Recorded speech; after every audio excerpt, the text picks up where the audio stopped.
You're born in the slums of London, the 1800s to be exact. Not to wealth, not even to warmth. Your crib, a coal crate, a gift from your father before he died in a coal factory. You arrive in a single-room flat that smells like coal smoke and boiled cabbage, wedged between 6 other children. Half of them die before age 8. Work accidents, disease, starvation. Your mother's a widow, which is already a disaster in Victorian England. She works 3 jobs, a laundress by day, a factory hand by night, and a third you're not supposed to know about. The bills have to be paid somehow. Your father was a coal miner. He died along with 2 of your brothers in a mining accident. It was unfortunate. They were buried in a mass grave because your family couldn't afford private burials. You grow up believing 2 things. Hunger never sleeps, and work never feeds you enough. Breakfast is yesterday's moldy bread. Your mother leaves before dawn to work. Your grandmother stays behind to watch the younger ones. It's almost as if people have kids just to work.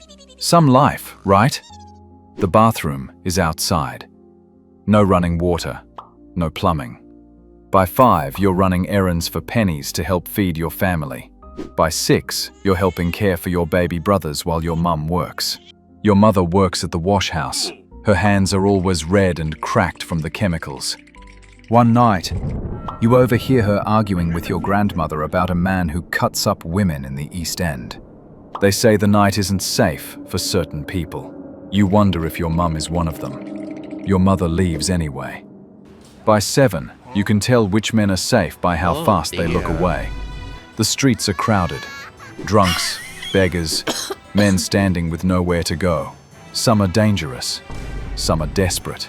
You learn to tell the difference fast. The air stinks of soot and sweat. The gutters run black from the black coal soot that fills the air like a heavy black cloud. The streets teach you faster than any school ever could. Not that you could afford school anyway. Lesson 1, don't talk to strangers. Lesson 2, don't trust the police. Lesson 3, don't stare at the upper class. Sometimes, between the noise and the smoke, you dream small. A full meal, a new pair of shoes, maybe a dress without stains. Maybe one day. One afternoon, you find a silver button in the gutter. Dull, bent, worthless. You still keep it, hidden under your pillow. It's the only thing in the world that's truly yours. When the rent comes due and the coins don't, the landlord pounds the door until the walls shake. You know the rent is due, he says with a smirk. Your mother offers him gin and a smile that doesn't reach her eyes. You don't understand the trade yet, but you understand shame. You're 13 now. Life is harder. Your grandmother's gone, and now you watch the younger kids. You starve every other day so your brothers can eat. Your mother says the workhouse is the last resort, but she knows what happens to kids there. That's why your brothers aren't there anymore. One day she says she's found you a job, proper work, decent pay, meals every day. She says, you'll be safer where you're going, with tears in her eyes. You believe her, because you have to. You tell her it will be okay. You're not sure why she cries. To you, it's just another job. That night, a woman arrives with a carriage. Your mother hugs you so hard it hurts. They exchange quiet words, and the sound of coins. You climb into the cart. You don't know it yet, but you've just been sold. Your childhood ends here. You arrive at her house in Whitechapel. Big for the street, small for hope. A red lamp glows in the window. Beds too close together. Sheets that never dry. She calls herself Aunt Maggie. You're her little helper now. She gives you 3 rules. Be nice to gentlemen. Don't cry where they can see. Always smile. Easy, right? The next day, training starts. Cold water, powder, rouge on your cheeks. Curtsy, pour gin. Laugh when they laugh. They call it work. You call it pretending. Years go by, and Aunt Maggie says it's time for your first real client. He paid extra because you're new. You go into a room you've cleaned 100 times, but this time, you're not the one cleaning it. The man smells of alcohol and opium smoke. He insists you try the pipe, says it will calm you. You decline. Nope. He insists again. You give in. The room blurs. It's your first time.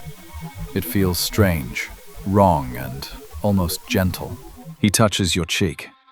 Soft, he says, then laughs. Says you remind him of his daughter. That's supposed to be comforting. It isn't. After he leaves, you throw up in a bucket. He left extra coins on the table. Aunt Maggie smiles and calls you her big helper now. Congratulations. You're employed. Nights blur. Gas lamps hiss. Opium smoke thickens the rooms. Men come and go. You stop counting them. You keep your silver button hidden in a drawer. It's the only thing that's still yours. One girl disappears. They say she ran off. Another is found in an alley, throat cut. Nobody talks about it. Everyone keeps working. By 18, you're considered experienced. That's Victorian for broken but useful. The doctor visits once a month, with leeches and judgment. He calls you little lady. You call him nothing. Then one night, something strange happens. A man asks to see you twice, not for what the others pay for, just to talk.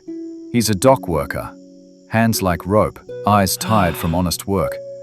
He brings you tea instead of gin. He says his name is Samuel. You don't believe him, but you don't question it. For once, you talk about yourself, not the house, not the clients, the girl you used to be. You tell him about your mother, your brothers, your father's coal mine. You even tell him about the silver button you found when you were small. He smiles.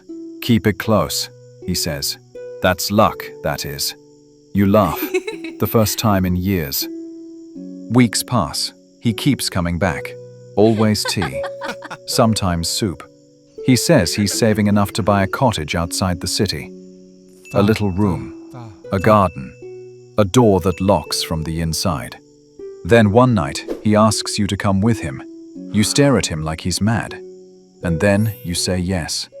You both start saving. Every extra shilling, every tip, every coin you can hide from Aunt Maggie. He promises he'll meet you by the river when he's ready. You give him your silver button to keep. So you'll know I mean it, you say. For the first time, you let yourself believe in something better. The night comes. The fog's thick, heavy, almost alive. You wait by the river with your small bag of coins. You wait an hour, then 2, then until dawn. He doesn't come. You ask around the docks. The men won't look you in the eye. Then you see the crowd by the pier. Police kneel beside a shape on the cobblestones. A body, rope-burned hands, a bloodied shirt. It's Samuel. They say he was mugged for his wages. The police pry open his cold hand, and there it is, your silver button, still shining under the soot. You take it back. You don't cry. You just close your fist around it until it cuts your palm. The city hums around you like nothing happened. You walk home in silence. You don't dream anymore. You go back to Aunt Maggie's. She doesn't ask where you were. You don't tell her. The next morning, she's shouting again, and the men are lined up like nothing happened. Life doesn't stop here. It just repeats. Weeks pass. The city feels colder now. The rooms smell more like sickness than sin. You start drinking what the men drink. The pipe helps too. It helps blur the faces. Aunt Maggie coughs blood into her handkerchief one morning. She says it's just the weather. It isn't. By winter, she's gone. No funeral, no notice. Just another empty chair by the fire. The house changes hands. The new madam doesn't know your name. She calls everyone girl. Rent goes up. Wages go down. They sell the furniture, then the drapes, then the girls. You keep working because what else is there? The police raid again. You run out the back door barefoot. The fog swallows you whole. You keep running until the house is just another light in the smoke. And just like that, you're on your own. You rent a room above a gin shop in Spitalfields. No roof worth the name. No lock that works. You still go out at night. The streets are your new house now. You work corners near the river, the same river that took Samuel. Sometimes you think you see him in the fog, but it's just another man, another bargain.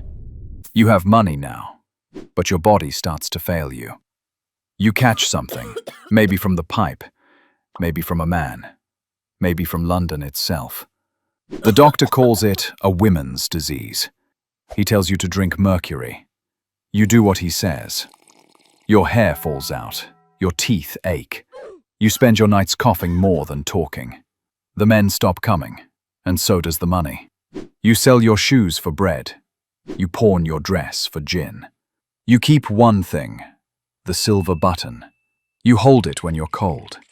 You hold it when you can't breathe. You hold it when you remember what it felt like to be somebody's daughter.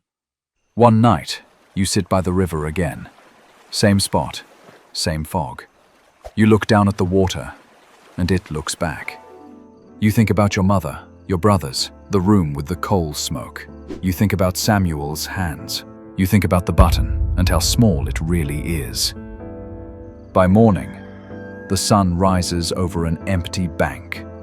A passerby finds a woman slumped against the wall, cold, still. In her hand, a silver button, polished clean, beautiful. No name, no family, just another girl the city forgot.